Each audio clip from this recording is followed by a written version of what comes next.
বিরতির পর স্বাগত। এবার চোখ রাখছি পশ্চিমবঙ্গের দিকে। পশ্চিমবঙ্গের বিভিন্ন জায়গা থেকে অভিযোগ যে গণবন্টন ব্যবস্থা ভেঙে পড়েছে, রেশন সামগ্রী থেকে এবার বঞ্চিত হচ্ছেন সেখানকার মানুষজন।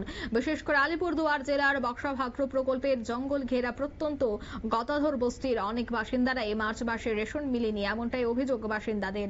গতকাল রাতে বাসিন্দারা কালচিনি থানায় দ্বারস্থ হয় এবং কালচিনি থানায় ওসিকে বাসিন্দারা বিষয়টি জানায়, যদিও তারা কোনো লিখিত অভিযোগ করেনি থানায়। বাসিন্দারা জানান যে মার্চ মাসেও মিলেনি কোনো ধরনের সামগ্রী। অভিযোগ যে মাঝে মধ্যে এই ধরনের ঘটনা ঘটে চলেছে। রেশন ডিলার পরিবর্তনেরও কিন্তু দাবি উঠতে শুরু হয়েছে।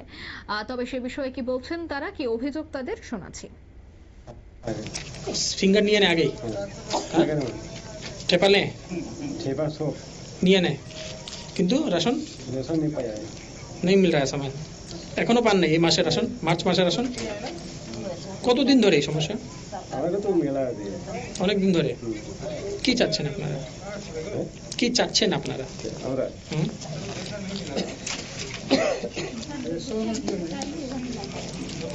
রেশন সময় মতো মিলুক। কি নাম আপনার?